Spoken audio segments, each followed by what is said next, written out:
semuanya. Hai. Raul, dengar-dengar kemarin kamu ke KPQ ya? Ya, ternyata suasananya banget loh, yuk. Terus desain interiornya juga kece banget. Sekarang makin rame. Iya dong. Wah. Terus kalau penjualannya gimana? Ya nggak tahu sih. Bahkan bulan kemarin sampai minjem ke bank buat bayar listrik. Kamu udah bikin laporan keuangannya belum? Laporan keuangan yang kayak tabel-tabel itu kan? Belum deh. Sejauh ini aku cuma kayak mencatat pemasukan dan pengeluaran di bank sampai aja. Gak cukup Rio, karena di dunia usaha kita perlu mencatat analisis laporan keuangan karena itu sangat penting. Wah, aku juga masih kurang paham analisis laporan keuangan itu apa sih?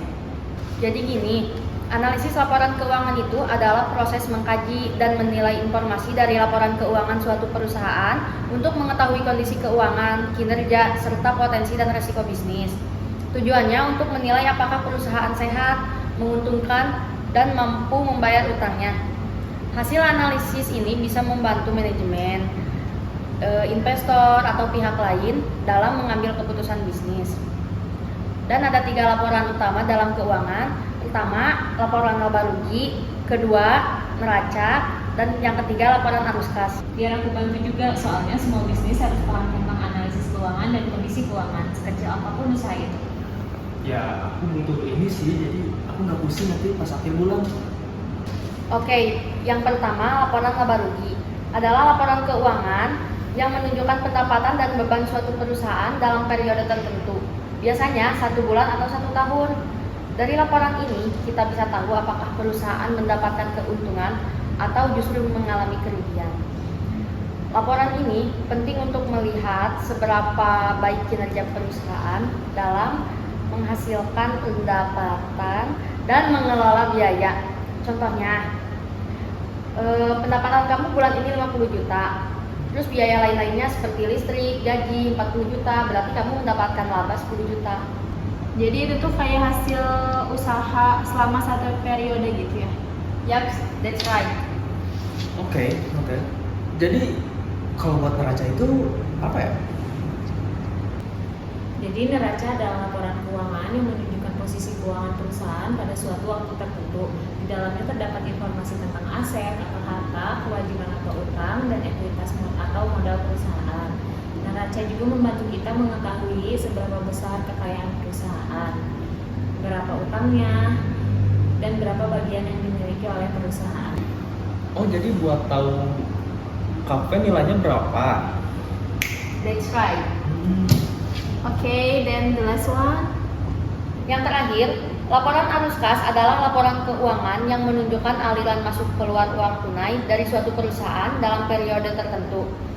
Laporan ini membantu melihat bagaimana perusahaan mendapatkan dan menggunakan uangnya, baik dari kegiatan operasional, investasi, maupun pendanaan. Dengan laporan arus kas, kita bisa tahu apakah perusahaan punya cukup uang untuk menjalankan usahanya dan membayar kewajiban. Ya, misalnya kamu punya utang dari pelanggan yang belum bayar, supplier yang mundur, itu ngaruh ke arus kas, padahal kamu butuh uang tunai buat operasional kalian. Pesan kayaknya aku ada uang nih, tapi di rekening itu kosong. Ternyata ketiga itu penting ya. Banget, laporan laba rugi untuk mengetahui keuntungan apa kerugian, neraca untuk mengetahui posisi keuangan, dan laporan arus kas untuk mengetahui kelancaran keuangan. Kalau kamu udah rutin bikin, kamu bisa analisis mana yang harus dipotong, kapan bisa ekspansi, dan kapan harus hemat. Okay, now let's talk about financial condition. Aku ngerti sedikit tentang ini. Nah, caranya tuh kita tuh pakai rasio-rasio keuangan. Misalnya tuh kayak current ratio, terus juga debt to equity ratio, dan juga ROA, return on asset. Nah, yang pertama, current ratio adalah rasio keuangan yang digunakan untuk mengukur kemampuan perusahaan dalam membayar utang jangka pendek dengan aset lancarnya. Rasio ini menunjukkan apakah perusahaan punya cukup kas, piutang, atau persediaan untuk melunasi kewajiban yang jatuh tempo dalam waktu dekat. Semakin tinggi current ratio, maka semakin baik kondisi keuangan jangka pendeknya. Nah, kalau debt to equity ratio adalah rasio keuangan yang digunakan untuk membandingkan membandingkan jumlah utang perusahaan dengan modal yang dimiliki pemilik. Rasio ini menunjukkan seberapa besar perusahaan bergantung pada utang untuk membiayai usahanya. Jika nilainya tinggi, berarti perusahaan lebih banyak dibiayai oleh utang daripada modal sendiri, yang bisa jadi beresiko jika tidak dikelola dengan baik. Dan yang terakhir, ROA atau Return on Asset adalah rasio keuangan yang digunakan untuk mengukur seberapa besar keuntungan yang bisa dihasilkan perusahaan dari seluruh aset yang dimilikinya. ROA juga menunjukkan seberapa efisien perusahaan dalam menggunakan asetnya untuk menghasilkan laba. Semakin tinggi ROA, berarti perusahaan semakin baik dalam memanfaatkan asetnya untuk mendapatkan keuntungan. Wah, jadi aku nggak bisa asal kirim lagi ya, harus ada data.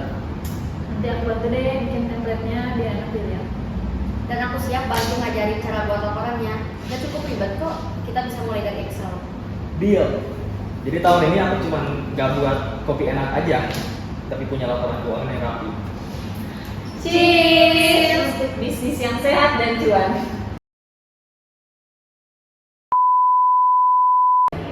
Bisnis tanpa laporan keuangan itu seperti berkendara tanpa dashboard. Kamu bisa jalan, tapi nggak tahu seberapa cepat, seberapa jauh, atau kapan harus isi bensin. Yuk, biasakan catat dan pahami laporan keuangan untuk masa depan usaha.